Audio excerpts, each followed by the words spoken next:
Le Grand Matin Sud Radio, 7h-10h, Patrick Roger. Il est 8h35. Alors bon, qu'est-ce que vous pensez de Sébastien Lecornu et de cette décision? Est-ce qu'il doit suspendre la réforme des retraites ou pas? Parce que ce sera très attendu dans son discours de politique générale, probablement. Enfin, c'est pas sûr, d'ailleurs, bien sûr, parce qu'après, il y a du temps pour en discuter. On va l'évoquer dans un instant. Est-ce que vous trouvez aussi que Donald Trump a fait le job pour la paix à Gaza? On en a parlé déjà avec Elisabeth Lévy, mais on va y revenir aussi avec vous. Elisabeth Lévy et Éric Revel sont en studio, et vous au 0826 300 300. Commençons donc peut-être parce qu'on a évoqué là tout à l'heure avec Arthur Delaporte, l'un des porte-parole du PS, qui dit ils sont divisés, les gens en fait au PS, les députés, etc., sur leur attitude par rapport à la censure ou pas, au-delà de la réforme des retraites. Bon, écoutez, on verra. Parce que ça tient, en fait, verra. Moi, je ne sais pas ce que faire, le Premier ministre va dire dans son discours de politique générale à 15h tout à l'heure. Bon, ce qui est sûr quand même, il faut se le dire, c'est que, pardon, mais la suspension de la réforme des retraites, je ne parle pas de la pénibilité, je parle du fait majeur, du fait économique, ce serait une pure connerie. Je vous le dis comme je le pense, Patrick. Ouais. Pourquoi ? Parce qu'en fait, cette réforme, on le sait, n'est déjà pas suffisante pour sauver le système par répartition.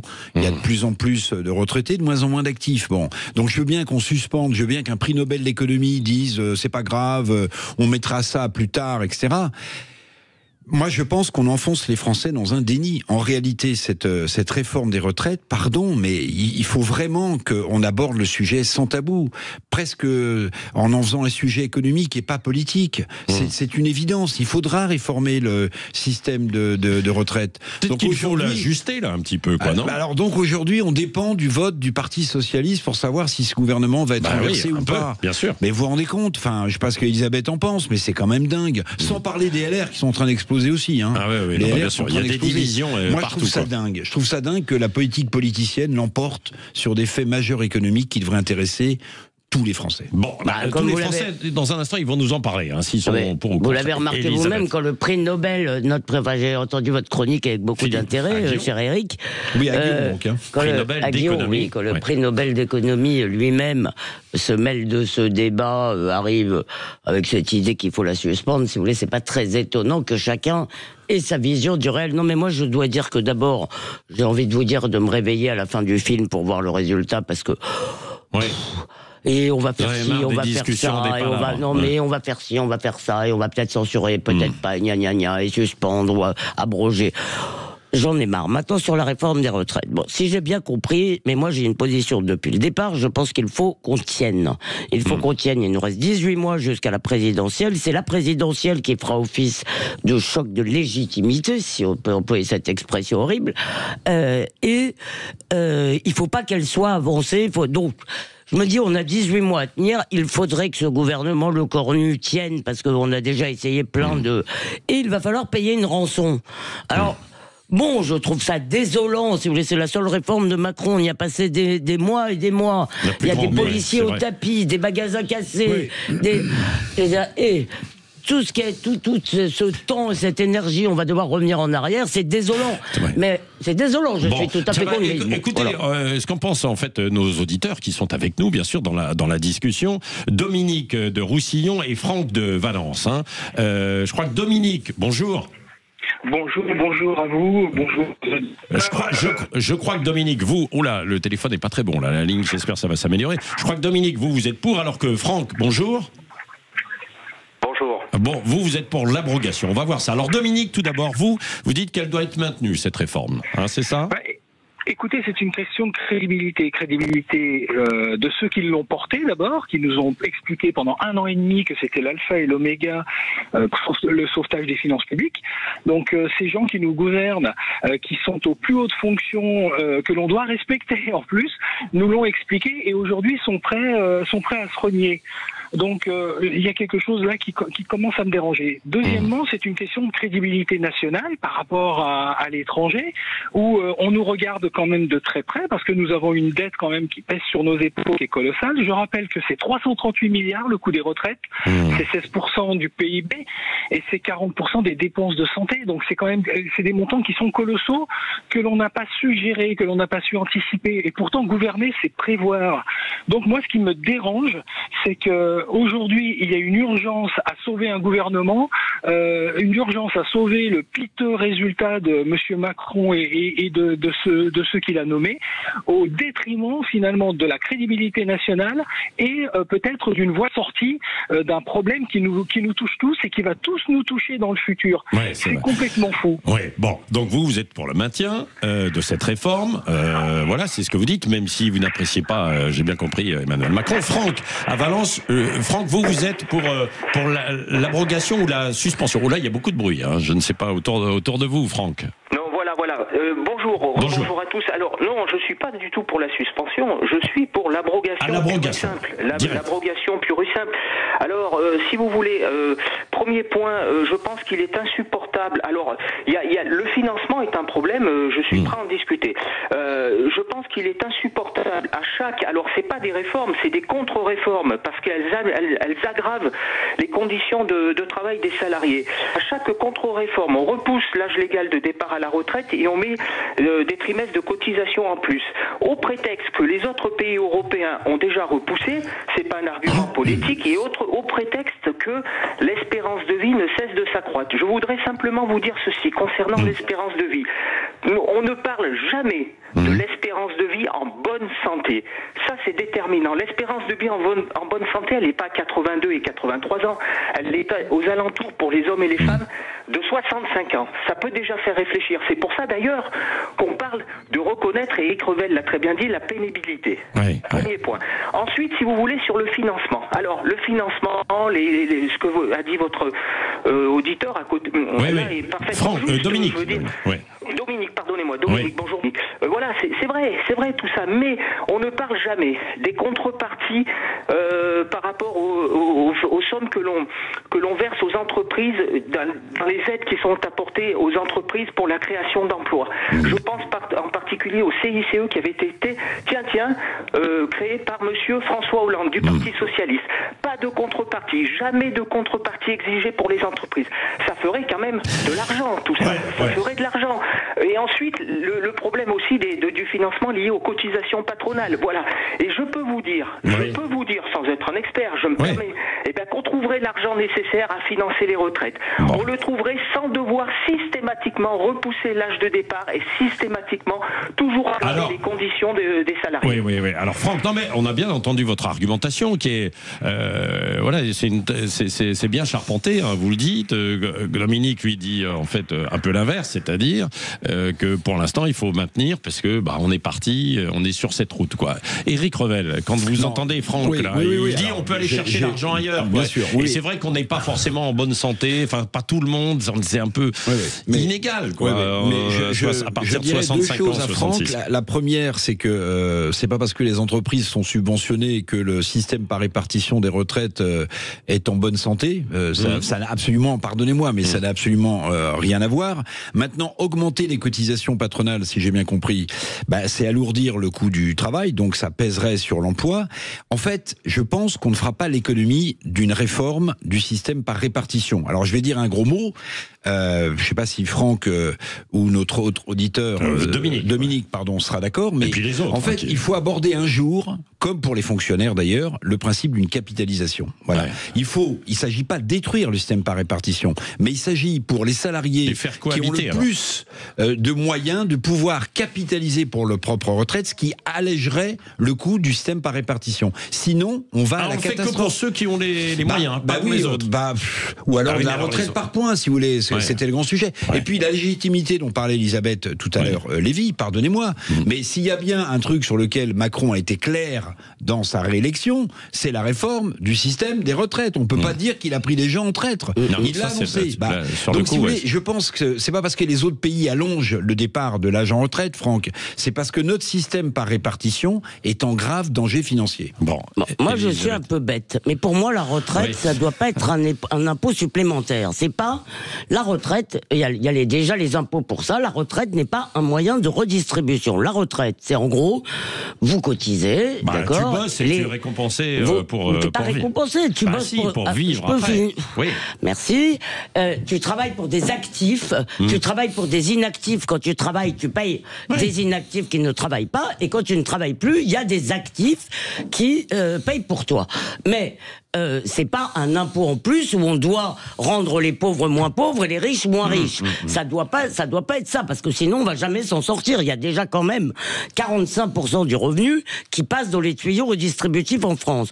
Donc, à partir de là, je veux bien que le monde n'est pas juste, la vie n'est pas juste, l'espérance, oui, on n'a pas tous la chance de vivre vieux et en bonne santé, si vous voulez, mais on peut pas demander à l'État d'assurer absolument ce merveilleux monde dans lequel tout irait bien et dans lequel tout le monde serait absolument à égalité, parce que quand vous demandez à l'État, ça veut dire qu'un jeune, d'accord, doit payer plus de cotisations, ça veut dire qu'il peut moins s'acheter un appartement, ça veut dire qu'il doit s'exiler loin des centres-villes quand il veut avoir des enfants. Si vous voulez, moi, je pense que notre société doit à un moment favoriser les actifs, favoriser l'avenir, et que, je veux dire, il faut arrêter de se plaindre tout le temps. Bon, voilà, je ne sais pas si vous êtes d'accord avec Elisabeth Lévy ou pas. En tout cas, vous êtes partagé sur les réseaux sociaux, avec de bons arguments que je lirai en fait tout à l'heure, partagés sur le fait de suspendre ou pas cette réforme des retraites. C'est du 45 oui, 42% non et 13% sans avis. Oui, c'est intéressant. Mais c'est... Je vous dirai pourquoi dans un instant, et vous continuez d'appeler 0826 300 300, et puis on va aussi se pencher sur Donald Trump. Est-ce qu'il a fait le job pour la paix à Gaza? Et puis sa petite pique à l'encontre d'Emmanuel Macron. Alors si vous l'avez raté, on va vous la rediffuser avec Benjamin Glaise dans un instant. Le Grand Matin Sud Radio, 7h-10h. Patrick Roger. Bon, vous continuez de réagir sur la situation politique. Si vous voulez réagir aussi sur Nicolas Sarkozy. Et si vous n'avez pas entendu Pierre Botton, qui était mon invité tout à l'heure à 7h10, sur la prison pour Nicolas Sarkozy et comment ça va se passer, je vous conseille de le réécouter en podcast ou d'aller sur les réseaux sociaux. C'était particulièrement intéressant. Il nous a tout décrit, évidemment. Alors, la suspension de la réforme des retraites, on en a parlé tout à l'heure. On verra ce que va décider ou pas Sébastien Lecornu, les discussions. Il y a aussi dans l'actualité internationale quand même un 13 octobre qui était assez incroyable. Elisabeth Lévy, vous avez dit tout à l'heure dans votre chronique que vous ne pensiez pas forcément voir cela en fait aujourd'hui, quoi, parce que c'est vrai, après toute cette tension, tout ce qui s'est produit là, on avait du mal à avoir un jour de paix comme ça. Savez, alors on va voir si ça va tenir. Oui. Alors d'abord, non mais il y a 2 ans, vous savez, le 7 octobre, c'était ce jour de Simchat Torah, ça c'est la fête, une fête juive qui s'appelle la Simchat Torah, ce qui veut dire qu'on danse avec la Torah, et ça a été vraiment un jour noir, et c'est ce soir en fait. Donc on se dit voilà, la page est peut-être refermée. Non, alors comment dire, moi je l'ai déjà vécu, j'y ai déjà cru, j'ai déjà vu tout ça, la paix, ça y est, c'est bon. Bref, il faut essayer de tenir ses nerfs. Je ne l'ai peut-être pas fait assez, je ne suis peut-être pas assez prudente, mais il me semble quand même qu'il y a une chose qui a changé. Si vous voulez, d'abord, il n'y a pas l'ONU, c'est pas encore un énième machin onusien, et ça c'est très important, parce que l'ONU, c'est la puissance, c'est simple. Il y a un président américain qui est prêt à utiliser la force, il l'a dit à la Knesset, la paix par la force, et ça, on sort du blabla multilatéral qui est cher à notre président. Voilà. Et dernière chose, le Hamas est vraiment très isolé aujourd'hui. Le Hamas n'est pas dans une bonne position. Donc, je ne dis pas que les 20 étapes vont marcher, mais voilà. Bon, en tout cas, vous avez parlé de Donald Trump. Hier, il s'est quand même illustré. Il a fait le job là-dessus. Et il s'est lâché un peu parce que alors je ne sais pas comment on peut interpréter ça, mais il s'est un peu moqué d'Emmanuel Macron, Benjamin Glaise. Oui, on pourrait dire encore une fois, parce que ça devient une habitude. Alors c'était hier lors du sommet de la paix sur Gaza qui se tenait en Égypte. L'accueil avait déjà été un peu musclé entre les deux hommes, avec une poignée de main assez virile de près de 30 secondes, façon bras de fer, très commentée. Et puis à la tribune, Donald Trump a pris la parole pour remercier tous ceux qui avaient contribué de près ou de loin à son accord de paix entre Israël et le Hamas. Les principaux chefs d'État présents étaient alignés derrière lui, et dans ses remerciements, il a eu tout de même un petit mot pour la France. France. Thank you very much, Emmanuel. Merci Emmanuel Macron, qui a alors cherché du regard en se retournant. Il faut dire qu'en général, dans ce genre d'occasion, que ce soit sur les photos officielles ou à la tribune, Emmanuel Macron a réussi toujours plutôt bien à se placer, mais là, c'était pas le cas. Il était un peu éloigné, et ça a valu cette boutade de la part de Donald Trump. I would imagine Emmanuel standing someplace behind me. Where is he? I can't believe it. You're taking a low-key approach today. J'aurais imaginé, dit-il, qu'Emmanuel Macron soit debout quelque part juste derrière moi. Je n'arrive pas à y croire. Tu te fais discret aujourd'hui, lance-t-il au président de la République. Fou rire, vous l'avez entendu dans la salle, notamment de la part, on les voit derrière Donald Trump, de Giorgia Meloni ou encore du chef du gouvernement britannique, Keir Starmer. Le président américain, lui, a rapidement embrayé en disant qu'Emmanuel Macron est aujourd'hui son ami, qu'il est super et qu'il remercie Emmanuel Macron pour son, je cite, bon travail. Oui, alors la séquence passe mal, parce que certains parlent d'un simple petit acte, d'autres d'une véritable humiliation. Je vais vous faire côté face et côté pile. Et puis ensuite les auditeurs. Côté face, c'est pas la première fois, Benjamin l'a rappelé, que Donald Trump humilie Emmanuel Macron. Parce que donc vous parliez d'humiliation. Pour vous, c'est une humiliation. C'est une humiliation. C'est une humiliation. On a un président de la République qui se pousse du col, qui fait croire que l'accord de paix, c'est sa fabrique, alors qu'en réalité, c'est Trump avec toute son exubérance et son côté borderline qu'il a imposé. Puis côté pile, je vais vous dire, moi j'en ai quand même marre de voir le président de la République française, je parle du statut, être humilié même par l'homme le plus puissant du monde. Je trouve ça très désobligeant pour les citoyens français. Mais peut-être que Macron réagira de la même manière qu'il avait réagi la dernière fois qu'il s'est fait humilier. Alors pas la fois où il s'est fait retirer les pellicules sur sa veste, ça c'était au début par Donald Trump, mais il s'est fait humilier il y a un mois et il a dit... Non, mais tout ça, ce sont des marques d'affection à mon égard de la part de Donald Trump. Bon, voilà, côté pile, côté face, Très vite, moi ça me désole toujours un peu. Ce qui me désole, c'est pas... on connaît... Trump n'est pas là, c'est à mon avis, ce qu'il a fait est une grande chose, mais disons que c'est pas le roi des bonnes manières. Vous savez, il a cette personnalité, il fait des gaffes. Hier, il en a quand même fait une belle, un truc quand même. Il a mis les pieds dans le plat en se tournant vers le président israélien, en lui disant, ce qui est une ingérence maximale. Il faut pas le mettre en taule, là, le Premier ministre. Moi, je l'aime bien. Parce que vous savez que Benjamin Netanyahou a des ennuis judiciaires. Donc, si vous voulez, le gars et sans filtre. Donc, mais ce que ça nous dit, c'est quoi? C'est que c'est pas que de la faute d'Emmanuel Macron, mais il n'a pas été non plus un grand stratège en politique internationale. C'est que la France n'existe pas, ni dans ce dossier, ni dans beaucoup d'autres, qu'on a été chassé d'Afrique, qu'on a nommé le bilan diplomatique d'Emmanuel Macron et calamité. Alors, François de Nîmes est avec nous au 0826 300 300 et d'autres auditeurs s'ils le veulent. Évidemment, vous nous appelez. Bonjour François. François, bonjour. François était en ligne, il nous entend. Mais il est sans voix. Oui, il est sans voix. François. Un petit problème au standard. Je ne sais pas pourquoi ça ne passe plus. Donc François, on va le rappeler effectivement, ou il peut nous rappeler. Pour François, la France s'est plutôt fait humilier. C'est triste. Ça vous a pas attristé, vous, de voir ça si. Oui, c'est un peu effectivement, c'est surprenant. Pour que le président américain se permette, si vous voulez, de parler comme ça à Emmanuel Macron, c'est quand même qu'on pèse plus grand chose, parce que c'est un peu, il lui parle comme un gamin. En fait, c'est pas hyper méchant. Il lui dit, d'habitude, tu la ramènes, et là, tu la ramènes un peu moins. Mais, si vous voulez, c'est un peu un truc d'école maternelle, quoi. Tu te fais pas ton intéressant aujourd'hui. Non, mais déjà, il y avait eu, quand Emmanuel Macron est arrivé donc en Égypte, vous avez vu, il n'a pas été accueilli par le premier des Égyptiens. Ça a déjà fait, ça a fait causer. Écoutez, déjà, on n'est pas dans le jeu, mais il y a deux raisons pour on l'est un peu, mais... Non, mais on l'est un tout petit peu, mais il y a deux raisons. D'abord, il faut dire, quels que soient les dirigeants, si vous voulez, cette région du monde est quand même sous domination des États-Unis d'Amérique. L'Égypte ne survit pas sans l'argent américain. Donc, et la deuxième raison, c'est aussi les erreurs qu'on a faites, voilà. Bon, tiens, François est là. François juste, on l'a perdu. François de Nîmes. Bonjour François. Vous trouvez que Emmanuel Macron s'est fait humilier, c'est ça? Ouais, c'est ça, c'était une humiliation. Mais vous savez que Donald Trump, il a agi, mais il n'a pas oublié le coup tordu que lui a fait Emmanuel Macron en reconnaissant la Palestine. Emmanuel Macron, il a demandé la vie de personne, en fait. Oui, il a demandé la vie de personne. Ce que je trouve décevant chez ce président, donc Emmanuel Macron, c'est qu'il se sert de la France et des Français. Lui, il vise un poste à l'international, à l'ONU ou autre. Mais il se sert, il devrait partir là. S'il avait un peu de dignité en lui, il devrait partir et laisser les Français remonter et refaire le tri de tout ça. Là.